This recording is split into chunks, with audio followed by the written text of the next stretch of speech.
하나님 말씀 9장 30절로 9장 50절입니다. 다 찾으셨으면 아멘 하시겠습니다. 우리 다 같이 합독하겠습니다. 그곳을 떠나 갈릴리 가운데로 지날새 예수께서 아무에게도 알리고자 아니하시니 이는 제자들을 가르치시며 또 인자가 사람들의 손에 넘겨져 죽임을 당하고 죽은 지 3일 만에 살아나리라는 것을 말씀하셨기 때문이더라. 그러나 제자들은 이 말씀을 깨닫지 못하고 묻기도 두려워하더라. 가버나움에 이르러 집에 계실새 제자들에게 물으시되 너희가 길에서 서로 토론한 것이 무엇이냐 하시되 그들이 잠잠하니 이는 길에서 서로 누가 크냐 하고 쟁론하였습니다.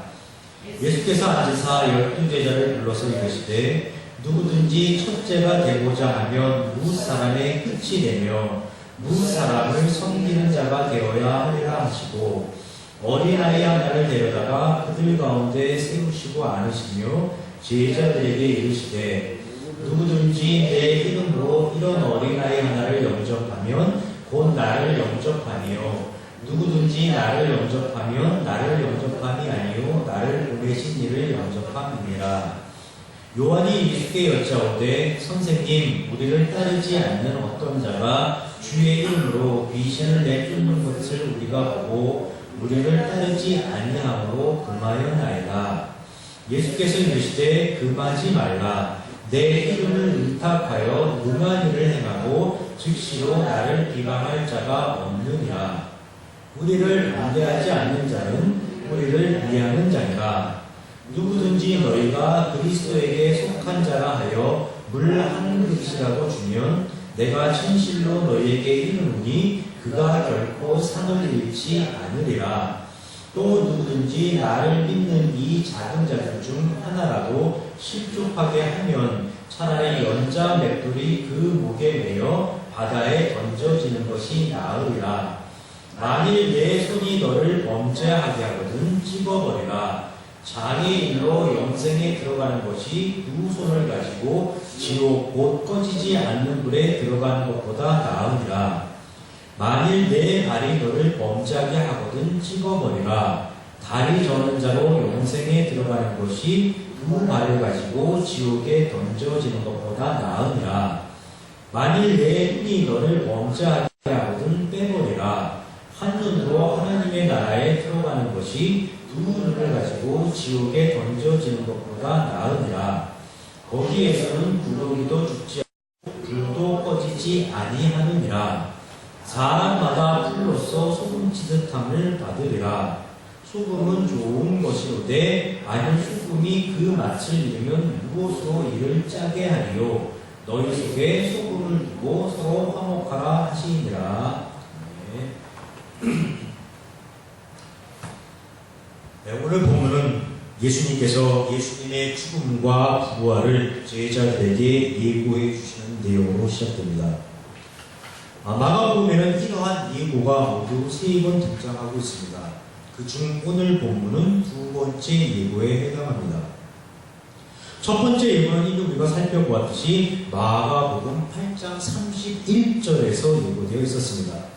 즉 인자가 많은 고난을 받고 장로들과 대제사장들과 서기관들에게 버림받아 죽임을 당하고 사흘 만에 살아나야 할 것을 비로소 그들에게 가르치시되라고 기록하고 있었습니다. 이때 베드로는 그럴 수는 없는 일이라며 예수님을 붙들고 항변을 하였고 예수님께서는 이런 베드로에게 이런 반응을 보이는 베드로에게 사탄아 내 뒤로 물러가라. 내가 하나님의 일을 생각하고 하나님의 일을 생각하지 아니하고 도리어 사람의 일을 생각하는구나라고 말씀하시면서 예수님께서 장차 행하실 십자가 사역의 의미에 대해서 설명해 주셨습니다. 그리고 계속해서 등장하는 내용, 즉 첫 번째 죽음과 부활을 예고하신 이후에 등장하는 내용이 변화산 사건과 귀신 들린 아이를 고쳐주시는 내용이었습니다. 변화산 사건을 통해서는 이스라엘 백성이 성경의 영웅, 민족의 영웅으로 추앙하고 있는 모세와 엘리야가 사람의 문제를 해결하는데 아무 역할도 하지 못했고 아무것도 성취한 것이 없다는 것을 보여주는 것이었습니다. 오로지 육신을 입고 이 땅에 오신 하나님, 즉 예수 그리스도만이 사람이 가진 가장 근원적인 문제, 즉 죄의 문제를 해결하실 수 있다는 것을 보여주는 것이었습니다. 즉 예수님께서 십자가를 지셔야만 하는 이유에 대한 부연 설명이라고 할 수 있는 것입니다. 귀신 들린 아이를 고쳐주시는 사건을 통해서는 믿음과 기도가 사람의 문제를 해결받을 수 있는 어떤 조건이나 수단과 방법이 아니라는 것을 보여주었습니다. 믿음은 나의 신념이나 어떤 확신을 의미하는 것이 아니었습니다. 기도는 나의 상황을 하나님께 아뢰고 하나님으로부터 문제를 해결받는 종교적 행위가 아니었습니다. 믿음과 기도는 하나님께서 사람에게 주신 은혜의 선물이었습니다. 믿음과 기도는 죄에 사로잡힌 사람을 죄에서 구원하시고 회복시키시려는 하나님의 수단과 방법이었고, 그를 통해서 우리는 믿음을 가진 존재, 기도할 수 있는 존재, 그 후 구원받은 존재, 하나님을 아는 존재로 변화된 것이었습니다. 즉 귀신 들린 아이를 고쳐주시는 사건을 통해서 보여주려고 하는 것은 믿음과 기도를 사람에게 주신 바로 그 하나님, 그 하나님께서 모든 역사를 계획하시고 진행하시고 성취하시고 책임지신다는 것을 보여주는 것이었습니다. 즉 예수님께서 십자가를 지셔야만 하는 이유에 대한 부연 설명이라고 할 수 있는 것입니다. 그리고 등장하는 내용이 우리가 조금 전 읽었던 마가복음 9장 31절, 인자가 사람들의 손에 넘겨져 죽임을 당하고 죽은 지 3일 만에 살아나리라라고 예수님께서 두 번째로 죽음과 부활을 예고하신 장면이었습니다. 오늘 본문을 읽으시면서 여러분께서는 어떤 생각을 하셨는지 저는 알 수가 없습니다. 그런데 이런 장면을 대하시면 먼저 우리 마음속에 의문점이 하나 솟아나야 합니다. 왜 예수님께서는 오늘 또 이 말씀을 하셨을까? 왜 예수님께서는 동일한 내용을 가지고 제자들에게 반복적으로 말씀을 하셨을까? 이런 의문이 생기셔야만 합니다. 왜 예수님께서는 동일한 내용을 반복적으로 말씀하셨을까요? 그 이유는 아주 간단합니다. 제자들이 전혀 알아듣지 못하기 때문입니다. 예수님께서 다시 죽음과 부활을 말씀하신 이유는 제자들이 전혀 예수님의 말씀을 알아듣지도 못하고 이해하지도 못하기 때문입니다. 예, 그렇습니다. 제자들이 단번에 알아들었다면 반복해서 예수님께서 말씀하실 필요가 전혀 없습니다. 첫 번째 예고의 말씀과 이후 계속해서 이어진 변화산 사건, 귀신 들린 아이를 치유한 사건을 통해서도 제자들은 예수님의 존재와 예수님께서 행하시는 사역의 의미를 전혀 깨닫지 못했습니다. 그러니까 예수님께서 다시 반복해서 또 반복해서 말씀하실 수밖에 없는 것입니다. 그렇다면 우리는 또 한 가지 예상을 할 수 있게 됩니다. 어떤 예상입니까? 첫 번째 예고의 말씀 이후 두 가지 사건을 통해서 예수님의 존재와 예수님께서 행하시는 사역의 의미를 가르쳐 주셨듯이 두 번째 예고와 세 번째 예고 이후에도 그 가르침의 내용이 반드시 따라올 것이라는 예상을 할 수 있습니다. 그리고 그 가르침의 내용과 의미도 첫 번째와 크게 다르지 않게 예수님께서 십자가를 지셔야만 하는 이유에 대한 부연 설명일 것이라는 사실을 충분히 예상할 수 있게 되는 것입니다. 과연 그런지 한번 확인을 해보겠습니다. 방금 전 오늘 본문을 우리 모두가 합독했습니다. 읽어보신 대로 두 번째 죽음과 부활을 예고하신 이후에 계속해서 이어지는 내용이 누가 크냐는 제자들의 논쟁과 예수님과 제자들 일행을 따르지 않는 무리들에 관한 내용이었습니다. 그리고 다음 주에 살펴보겠지만은 마가복음 10장 1절부터 12절까지는 이혼에 관한 이야기가 등장을 하고 10장 13절서부터 16절까지는 어린아이와 천국에 관한 그런 이야기가 등장하고 이어서 10장 17절서부터 31절까지는 재물이 많은 사람이 어떻게 해야 영생을 얻는지 예수님과 대화하는 장면이 기록되어 있습니다. 우리들은 이 내용들이 예수님께서 두 번째로 말씀하신 죽음과 부활에 대한 예고와 밀접한 관련이 있다는 것을 꼭 기억해야만 합니다. 즉 예수님께서 궁극적으로 행하실 십자가 사역과 그리고 그 십자가 사역의 결과와 결코 무관하지 않을 것이라는 전제를 가지고 이 내용을 해석해야 한다는 것입니다. 그렇지 않으면 완전히 엉뚱한 결론 빠지게 되고 완전히 엉뚱한 결론을 맺게 되는 경우가 발생하기 때문입니다. 세 번째 예고의 경우도 마찬가지입니다. 마가복음 10장 33절부터 34절까지 보라 우리가 예루살렘에 올라가노니 인자가 대제사장들과 서기관들에게 넘겨짐에 그들이 죽이기로 결의하고 이방인들에게 넘겨 주겠고 그들은 능욕하며 침뱉으며 채찍질하고 죽일 것이나 그는 3일 만에 살아나리라 하시니라라고 세 번째로 죽음과 부활을 말씀하시는 내용이 기록되어 있습니다. 그리고 계속해서 10장 35절부터 45절까지는 제자인 야고보와 요한이 구하는 것, 그리고 10장 46절부터 52절까지는 맹인 바디메오가 구하는 것이 대조적으로 기술되어 있습니다. 이들이 구하고자 하는 것이 과연 무엇인지는 나중에 자세히 살펴보겠지만 이 내용들도 결국 세 번째로 말씀하신 죽음과 부활의 예고와 밀접하게 관련이 되어 있고 결국은 예수님께서 행하실 십자가 사역과 결코 무관하지 않을 것이라는 사실을 우리가 충분히 예상할 수 있게 되는 것입니다. 그렇습니다. 성경을 읽을 때에는 우리는 반드시 흐름을 가지고 있어야만 합니다. 성경 전체 내용이 찾아오신 하나님, 떠나는 사람, 그리고 다시 찾아오시는 하나님이라는 구조 속에서 흘러가고 있다는 것을 반드시 기억하셔야만 하고 각 번마다, 각 장마다, 각 절마다 내용이 어떻게 연결되고 전개되고 있는지를 파악하셔야만 합니다. 그래야만 오해와 왜곡에서 벗어나 성경이 궁극적으로 전하고자 하는 진리에 이르게 되는 것이고 하나님의 성도로서 바른 신앙을 갖게 되는 것입니다. 방금도 예수님께서 두 번째로 그의 죽음과 부활에 대해서 반복하여 말씀하신 이유가 제자들이 전혀 예수님의 십자가 사역을 이해하지 못했기 때문이라고 말씀드렸습니다. 그 증거가 마가복음 9장 32절에 기록되어 있습니다. 이렇게 기록되어 있습니다. 그러나 제자들은 이 말씀을 깨닫지 못하고 묻기도 두려워하더라라고 기록하고 있습니다.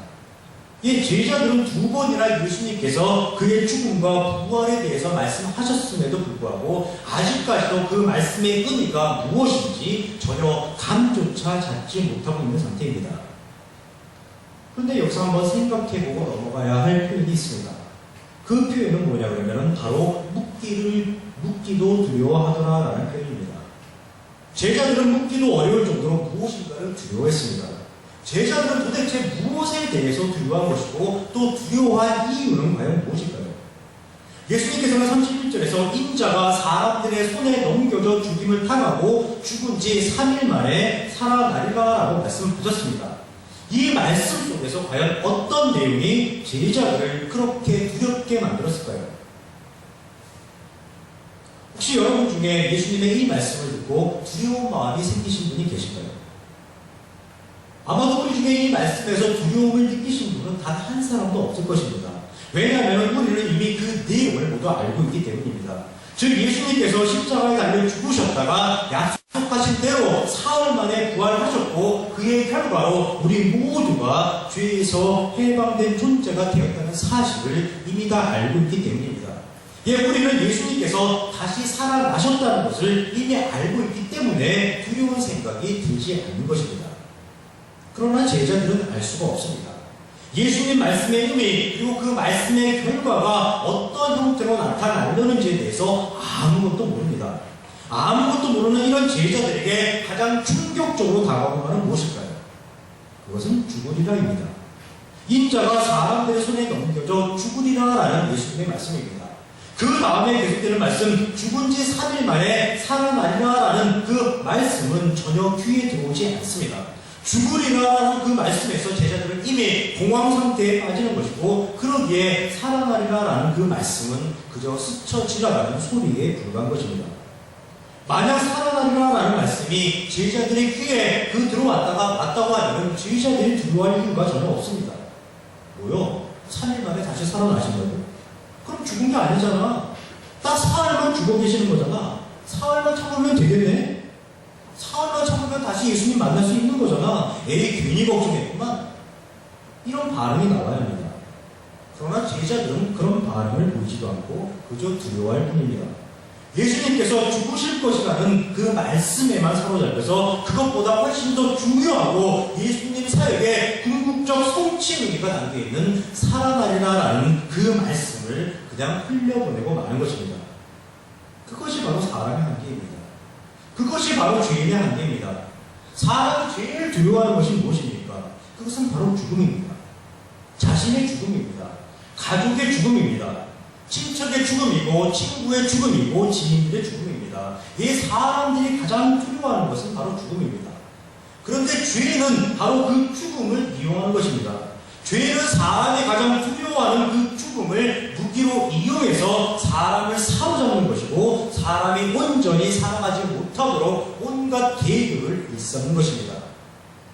그러나 예수님께서는 죄가 이용하는 가장 강력한 무기인 그 죽음의 권세를 물리치시고 사흘 만에 다시 살아나시는 것이고 죄의 가장 강력한 무기인 그 죽음을 물리치셨기에 결과적으로 죄를 이기고 승리하신 것입니다.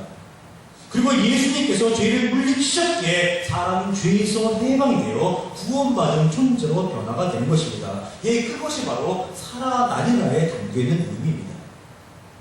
그러나 제자들은 그 십자가 사역의 의미, 즉 예수님의 죽음과 부활하심의 의미를 전혀 알아듣지를 못하고 이해하지를 못하니까 그저 예수님의 죽으리라라는 말씀에 사로잡혀서 두려워하기만 할 뿐입니다. 예, 근본적으로 예수님의 죽으심과 살아나심의 의미에 대해서 전혀 이해를 못하니까 제자들은 두려워한 것입니다. 그런데 제자들이 두려워한 이유가 또 있습니다. 그런데 이번에는 보다 현실적인 이유입니다.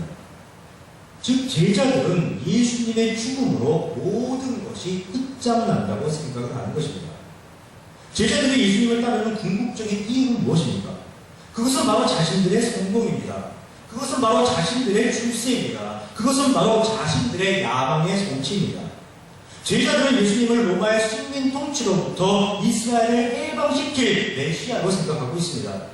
조국 이스라엘을 로마의 압제에서 벗어나게 해서 새로운 세상으로 변화시켜 줄 수 있는 그런 메시아로 생각하고 있습니다. 새로운 정치 시스템, 새로운 경제 시스템, 새로운 사회 시스템을 구축해서 이스라엘 백성을 지금보다 훨씬 더 풍요롭게 살아갈 수 있도록 만들어 줄 수 있는 그런 메시아로 생각하고 있습니다. 그 모든 일이 실현되었을 때 높은 자리를 차지하기 위해서 예수님을 따르는 것이었고 거기에 인생 모두를 걸고 있는 것입니다. 그런데 느닷없이 자신들을 이끌고 있는 리더, 자기가 모든 것을 걸고 있는 그 지도자가 곧 붙들려서 고난을 받고 죽을지도 모른다고 이야기합니다. 그것도 한 번도 아니고 3번이나 그런 이야기를 합니다. 제자들은 두려워질 수밖에 없습니다. 단순히 예수님의 예수님의 죽음으로만 끝나는 것이 아니라 자신들의 소망, 자신들의 희망, 자신들의 야망마저도 모두 끝장나는 것이기 때문입니다. 지금까지 예수님을 따랐던 모든 것이 물거품이 되고 마는 것입니다. 조만간 한 자리 차지해서 금이 환영하겠다고 주변에 큰 소리 뻥뻥 쳐놨는데 그 망신살을 감당하자니 부끄럽기도 하고 두려워지기도 하는 것입니다. 이 제자들의 입장에서 예수님의 죽음은 마른 하늘의 날벼락 격입니다. 결코 일어나서는 안 되는 일입니다. 그러기에 묻기조차도 두려워지는 것입니다. 이 제자들은 어쩌면 두려워하는 것이 아니라 예수님의 말씀 자체를 아예 인정하고 싶지 않은 것인지도 모릅니다. 그리고 아마 이때부터 가룟 유다는 다른 생각을 품게 되었을지도 모릅니다.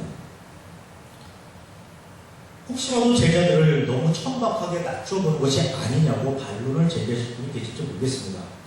그래도 명색이 예수님의 제자이고 그래도 예수님과 몇 년간 동고동락하며 많은 가르침을 받았던 제자들인데 제자들을 너무 무시하고 깔보는 것이 아니냐고 이야기하실 분이 계실지 모르겠습니다. 그러나 절대로 그렇지 않습니다. 저는 지금 제자들의 상황과 수준에 정확히 입각해서 바르게 전하고 있습니다. 결코 제자들을 무시하는 것도 아니고 깔보는 것도 아닙니다. 제 말이 결코 틀린 얘기가 아니라는 증거가 성경에 제시되어 있습니다. 바로 마가복음 9장 33절부터 34절 말씀입니다. 이렇게 기록되어 있습니다. 가버나움에 이르러 집에 계실 때 제자들에게 물으시되 너희가 길에서 서로 토론한 것이 무엇이냐 하시되 그들이 잠잠하니 이는 길에서 서로 누가 크냐 하고 쟁론하였습니다. 쟁론하였습니다. 라고 그렇게 기록하고 있습니다. 제자들이 길에서 자기들 중에 누가 더 큰 인물인지 서로 다투었다는 것입니다. 여러분, 이게 말이 되는 이야기입니다. 방금 전 그들의 스승인 예수님께서는 자신이 곧 죽음을 맞이할 거라고 말씀을 하셨습니다. 그래서 정작 자신들도 두려워했습니다. 그런데 그 사실을 이미 까맣게 잊어버렸습니다. 언제 그랬느냐는 듯이 모든 것을 잊고 자기들 중에서 누가 제일 큰 인물인지 서로 다투고 있습니다. 얼마나 웃기는 이야기입니까? 여러분께서는 제자들의 이러한 태도가 이해가 가십니까? 예수님 말씀은 잊은 것은 다 그렇다고 칩시다. 다 큰 어른들이 서로 누가 큰지 길거리에서 싸우고 있습니다. 이게 상식적으로 이해가 가는 일입니까? 이게 얼마나 유치한 일입니까? 아주 오래전 이야기입니다. 제가 초등학교 다닐 때 가정 형편 조사서라는 것을 작성해서 학교에 제출하던 시절이 있었습니다. 그 무렵 친구들과 나누는 대화는 이런 것이었습니다. 너희 집에 텔레비전 있어? 응, 있어. 그럼 너희 집에 세탁기 있어? 응, 있어. 그럼 너희 집에 전화기는 있어? 응, 있어. 대답하는 친구가 지지 않고 끝까지 대답을 해내니까 물어보는 친구가 오기가 만점해서 또 물어봅니다. 그럼 너희 집 텔레비전 몇 대야? 크기는 얼마네? 니네 집 텔레비전에 리모컨이 달려있니? 이렇게 얘기하던 시절이 있었습니다. 지금 생각하면 유치하기 짝이 없지만 그때는 자존심을 건 큰 승부였습니다. 지금 제자들의 수준이 딱 그렇다는 것입니다. 초등학생만도 못한 수준이라는 것입니다. 길에서 누가 큰지 서로 다투고 있는 모습 상상이 가십니까? 그래도 부끄러운 줄은 알았던 것 같습니다. 예수님께서 서로 토론한 것이 무엇이냐고 물었을 때 잠잠했다고 합니다. 이 제가 제자들을 지금 무시하고 깔보는 것이 아니라 지금 제자들의 수준이나 상태가 딱 그런 정도라는 것을 보여주고 있는 것이고, 제자들을 통해서 죄인된 모든 사람들의 일반적인 모습을 성경은 보여주고 있는 것입니다. 제가 예수님의 입장이었다면 어이없어 하면서 제자들을 나무랐을 텐데 예수님은 그렇게 하시지 않습니다.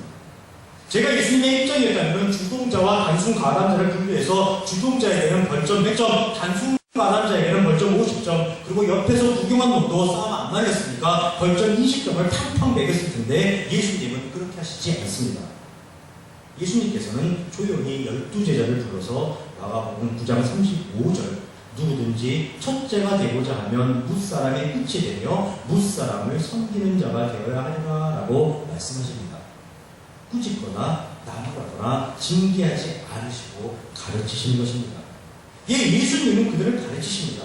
왜냐하면 꾸짖고 나무라고 징계해봐야 아무 소용이 없다는 것을 아시기 때문입니다. 그들은 아무것도 모르는 죄인입니다. 아무것도 모르는 자에게 꾸짖고 나무라 봐야 아무 소용이 없습니다. 그 아무것도 모르는 자에게는 오로지 가르쳐줘야 되고 가르쳐줘야만 하는 것입니다.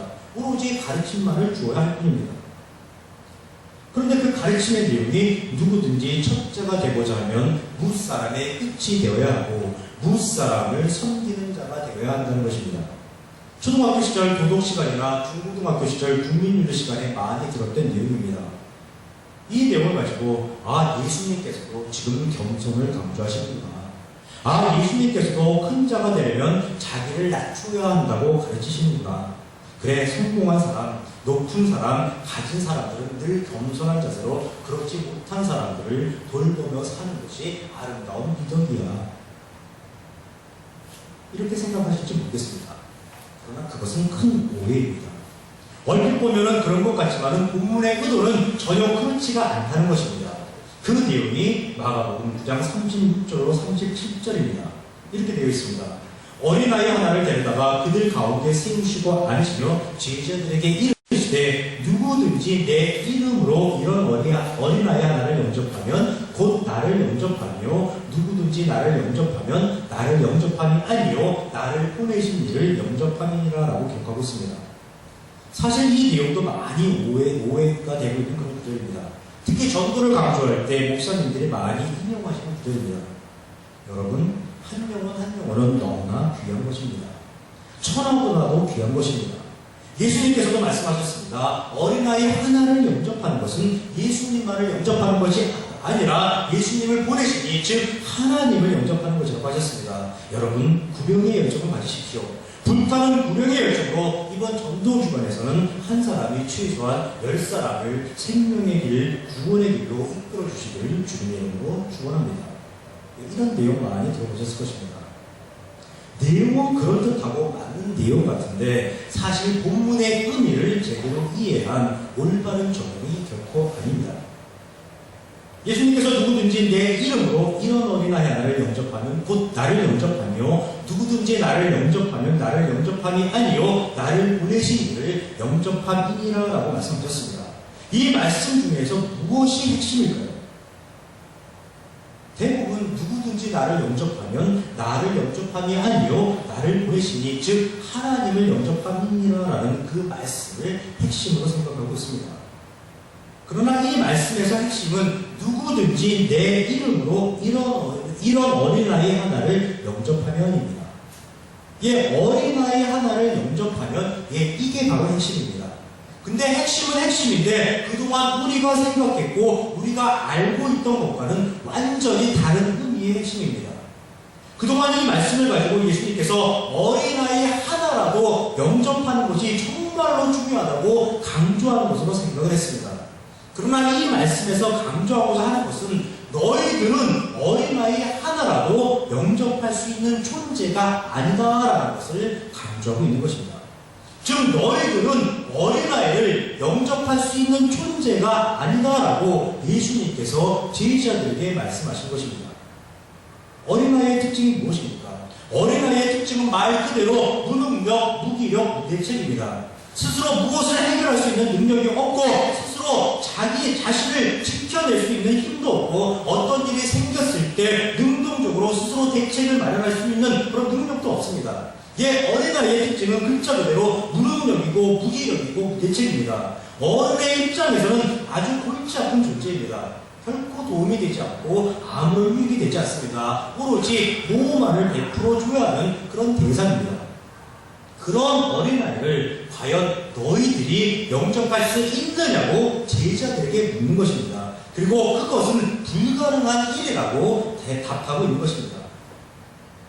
세상에는 큰 자와 작은 자가 있다고 생각하는 너희들, 12명 중에 누가 더 크고 누가 더 작은지 길거리에서 서로 다투고 있는 너희들, 그리고 서로 큰 자가 되겠다고 경쟁하고 있는 너희들, 그런 너희들이 힘도 없고 능력도 없고 대책도 없고 골치 아픈 어린아이를 영접할 수 있느냐고 물어보고 있는 것입니다. 아무 도움도 안 되고 아무 이유도 안 되고 오직 100% 주기만 해야만 100% 줘야만 하는 그런 어린아이를 과연 너희들이 영접할 수 있느냐고 묻는 것입니다. 할 수 없다는 것입니다. 다시 말해서 첫째가 되고자 하면 무사람이 끝이 되어야 하고 무사람을 섬겨야 하는데 그것이 옳기는 옳은 이야기인데 결국 그것은 불가능하다고 말씀하신 것입니다. 왜 그렇습니까? 죄적 기준, 죄적 원리, 죄적 가치에서는 결코 나 아닌 타인을 수용할 수도 없고 용납할 수도 없기 때문입니다. 죄는 오로지 자신의 유익과 이익만을 생각하기에 결코 타인과 어울릴 수도 없고 결코 타인과 화목해질 수도 없는 것입니다. 지금 예수님은 어린아이를 통해서 제자들의 죄적 상호체계와 죄적 인식체계를 지적해주고 있는 것이고 그것을 깨뜨리기 위해 나 예수가 온 곳이라고 설명을 해주고 있는 것입니다. 큰 자와 작은 자가 따로 있다고? 누가 그래? 죄로 인해 너희들이 가려져서 너희들이 그렇게 생각할 뿐이야. 하나님의 기준에서는, 하나님의 인식체계에서는, 하나님의 사고체계에서는 큰 자, 작은 자의 구별이 결코 있는 게 아니야. 모두가 동일한 하나님의 자녀이고 하나님의 백성이야. 그것을 이루기 위해서 나 예수가 온 거야. 너희 모두를 죄에서 구원해서 크고 작음의 구별이 없는 하나님의 나라에서 너희 모두가 기쁘고 즐겁고 자유롭고 행복하게 살아갈 수 있도록 만들기 위해서 내가 온 거야. 그리고 그것을 이루기 위해서 나 예수가 십자가를 지는 것이고 죽었다가 사흘 만에 다시 살아나야만 하는 거야. 이렇게 제자들을 깨우쳐주고 있는 것입니다. 예수님께서는 누가 누가 크냐고 서로 다투는 제자들을 향해서 첫째가 되기 위해서는 모든 사람의 끝이 되고 모든 사람을 섬기는 자세로 살아야 한다고 말씀하시는 것이 아닙니다.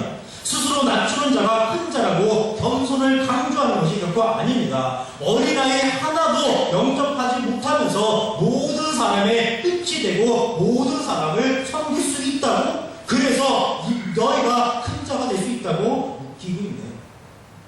예수님은 지금 이렇게 말씀하시는 것입니다. 그럼 결론은 어떻게 내려지겠습니까? 큰 자가 되려면 작은 자를 섬겨야 하는데 그것은 불가능하다. 즉 큰 자가 될 수 있는 방법은 존재하지 않는다. 따라서 큰 자는 아무도 없다. 큰 자가 없기에 작은 자도 없는 것이다. 이렇게 결론을 내게 되는 겁니다.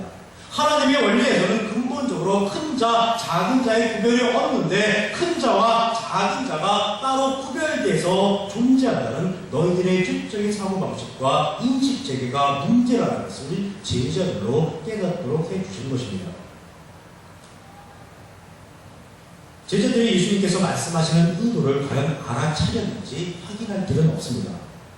아마도 지금까지 해온 것으로 미뤄볼 때 제대로 이해하지 못했을 가능성이 훨씬 더 큰 것 같습니다.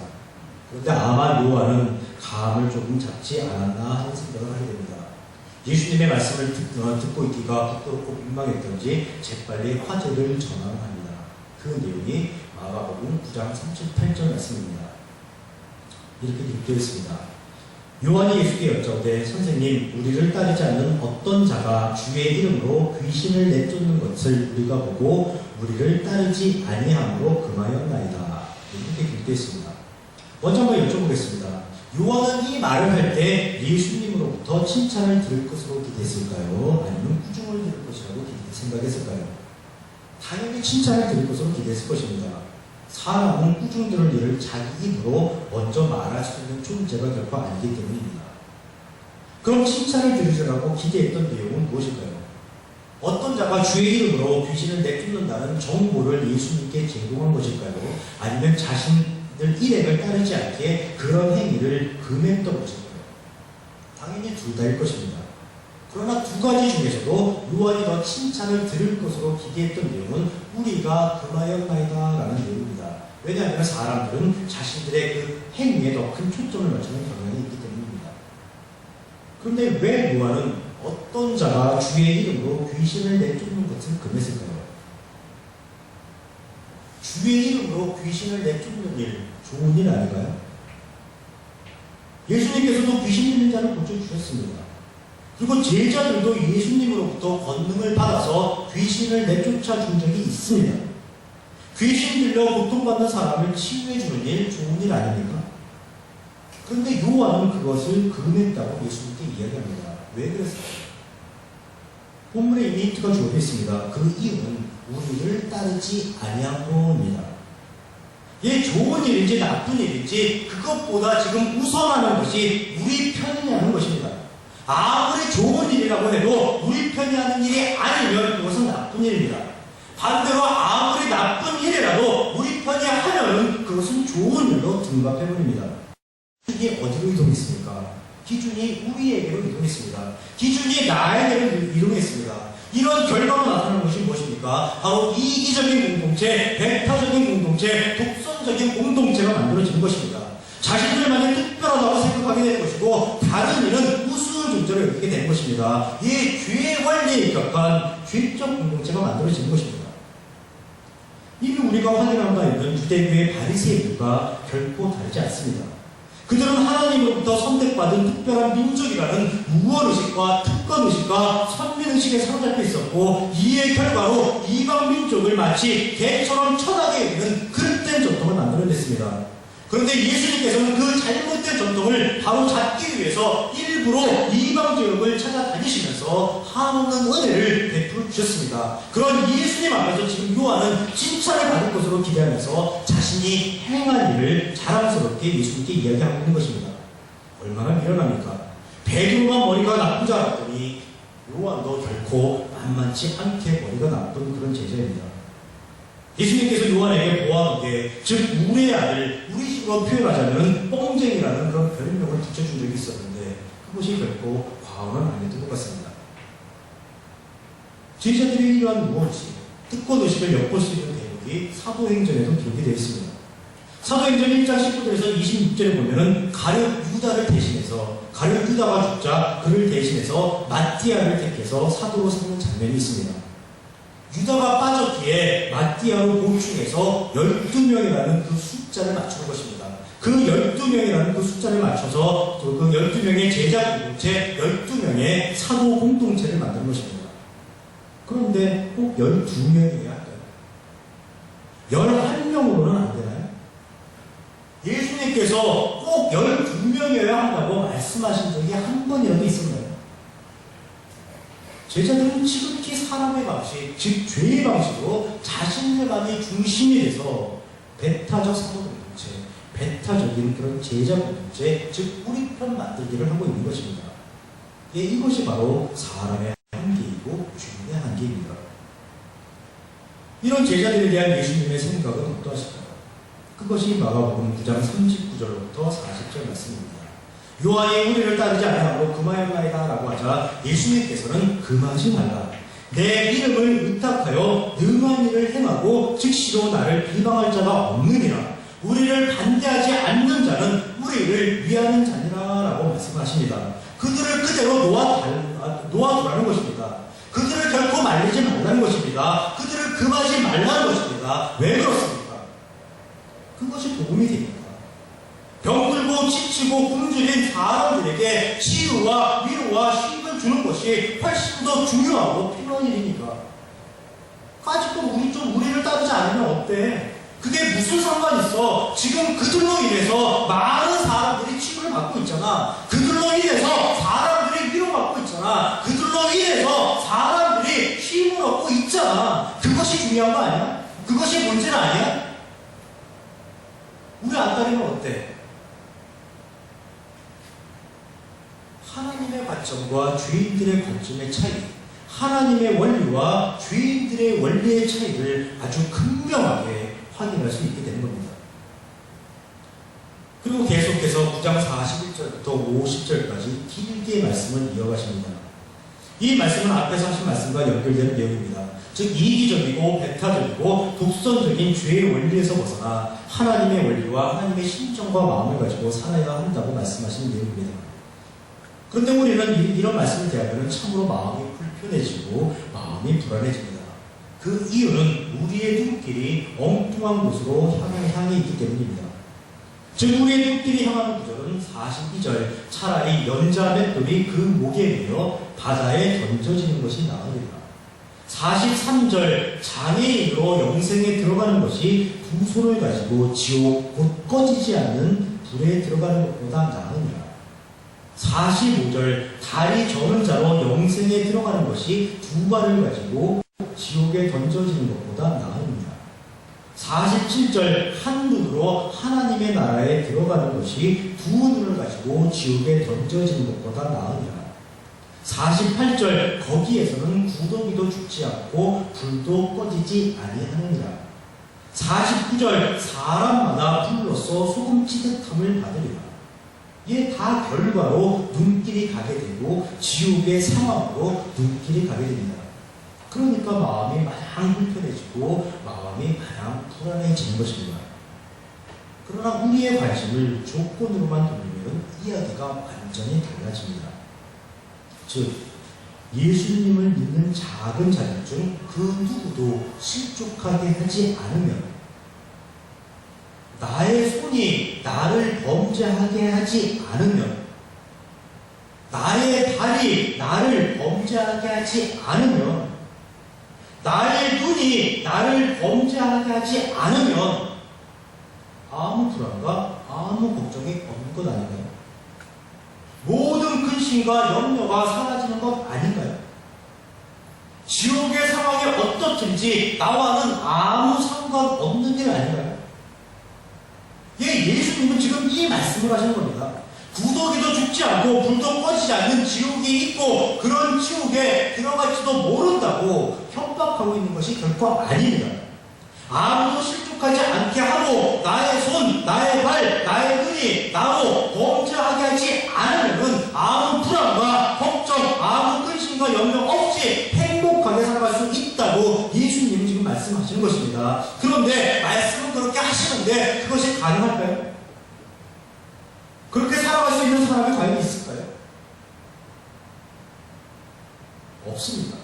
그렇게 살아갈 수 있는 사람 아무도 없습니다. 그렇게 살아가는 건 원천적으로 불가능합니다. 사람이 죄에 사로잡혀 있는 이상 도저히 그렇게 살아갈 수가 없습니다. 그래서 예수 그리스도께서 오시는 것입니다.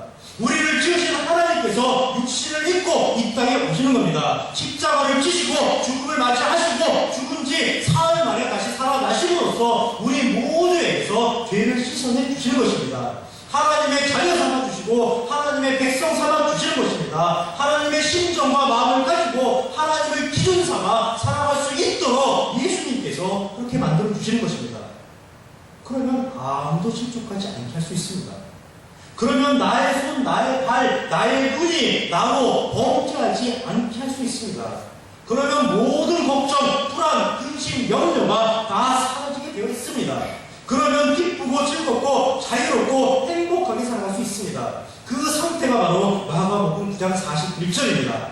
누구든지 너희가 그리스도에게 속한 자라 하여 물 한 그릇이라도 주면은 내가 진실로 너에게 이르노니 그가 결코 상을 잃지 아니리라입니다. 하나님께서 구원하셔서 하나님께로 속한 자로 만들어 주시고 그 상태가 영원히 지속될 수 있도록 하나님께서 책임지시겠다는 하나님의 약속의 선포가 되는 것입니다. 예, 하나님의 상은 구원 그 자체이고 구원받은 자로 살아가는 것 그 자체입니다. 그리고 여러분과 저는 이미 하나님의 상을 풍성하게 받은 하나님의 자녀이고 하나님의 백성입니다. 아무 걱정하지 마십시오. 아무 염려하지 마십시오. 모든 근심과 불안 다 날려버리십시오. 우리의 삶은 하나님으로부터 보장받은 성도의 삶이기 때문입니다. 우리의 삶은 하나님께서 책임져 주시는 성도의 삶이기 때문입니다. 이제 오늘 말씀의 결론으로 들어가 보겠습니다. 마가복음 9장 50절. 소금은 좋은 것이로되 만일 소금이 그 맛을 잃으면 무엇으로 이를 짜게 하리요. 너희 속에 소금을 두고 서로 화목하라 하시니라 라고 기록하고 있습니다. 예수님께서 서로 화목하라 라고 말씀하셨습니다. 명령형 문장입니다. 그래서 자칫 잘못하면 우리는 이 말씀을 명령으로 오해하기가 쉽습니다. 그러나 명령이 아닙니다. 하나님은 그리고 예수님은 명령하시는 분이 결코 아니시기 때문입니다. 이런 말씀이 나오면 앞뒤를 잘 생각해 보셔야 합니다. 예수님께서 서로 화목하라 라고 말씀하셨습니다. 왜 이 말씀을 하셨을까요? 그 이유는 사람들이 서로 화목하게 지내지 않기 때문입니다. 모든 이가 화목하게 지내고 있으면 예수님께서 서로 화목하라라고 이런 말씀을 굳이 하실 필요가 전혀 없습니다. 화목하지 않기 때문에 서로 화목하라라고 말씀을 하시는 것입니다. 그럼 사람들은 처음부터 화목하지 못했던 것일까요? 그렇지가 않습니다.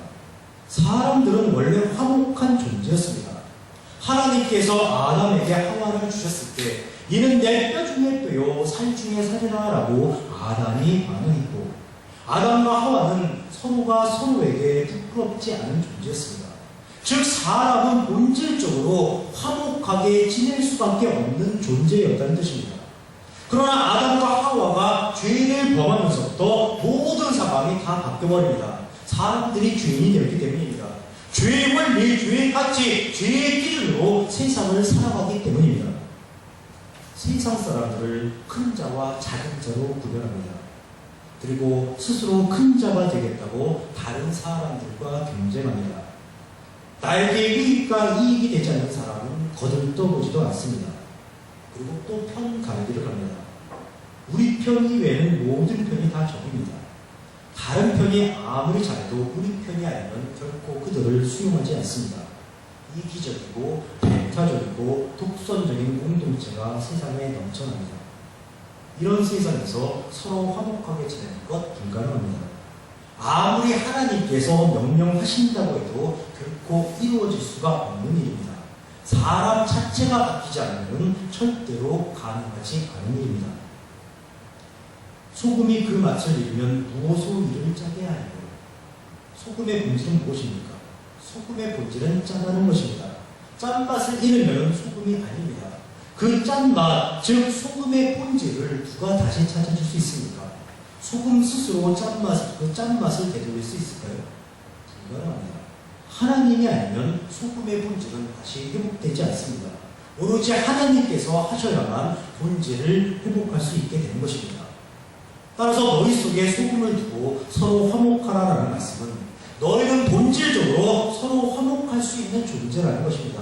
다만 죄에 사로잡혀서 그 본질을 잠시 잃어버린 상태일 뿐이라는 겁니다. 그러나 그 본질을 다시 찾아주시겠다는 것입니다. 그 본질을 다시 찾아주시는 그 예수님의 사역, 그 사역이 바로 십자가 사역이라는 것이고, 그를 통해서 모든 사람이 화목하게 살아갈 수 있도록 만들어 주시겠다는 예수님의 선포가 되는 것입니다. 예, 그렇습니다. 기독교는 화목을 선포하는 종교입니다.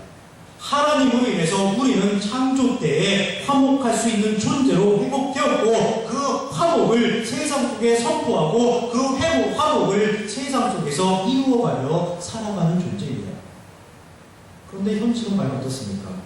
기독교로 인해서 오히려 세상의 화목이 깨지고 있지 않습니다. 기독교가 가장 이기적이고 배타적이고 독선적이라고 세상으로부터 손가락질을 당하고 있지 않습니까? 왜 그럴까요? 그 일은 우리 모두가 하나님을 오해하고 있고 성경을 오해하고 있고 기독교를 오해하고 있기 때문입니다. 나 외에는 다른 신들을 내게 두지 말라. 다른 이로서는 구원을 받을 수 없나니 천하 사람 중에 구원을 받을 만한 다른 이름을 우리에게 주신 일이 없습니다. 이런 말씀을 글자 그대로 해석하고 적용해서 세상을 따돌리고 있고, 그것이 올무가 되어서 이제는 기독교가 우리가 오히려 세상으로부터 따돌림을 당하고 있습니다. 참으로 어처구니 없는 그런 현실이 아닐 수 없습니다. 성경을 많이 읽으셔서, 그리고 성경을 온전히 이해하셔서 바른 진리에 도달하시기를 주님의 이름으로 축원합니다. 그렇게 기초가 다져지고 그렇게 분량이 쌓여갈 때 우리로 인해서 세상이 변화될 수 있는 것이고, 세상이 화목한 세상, 행복한 세상, 기쁨과 즐거움이 넘치는 세상, 즉 살만한 세상으로 변해지리라 믿습니다.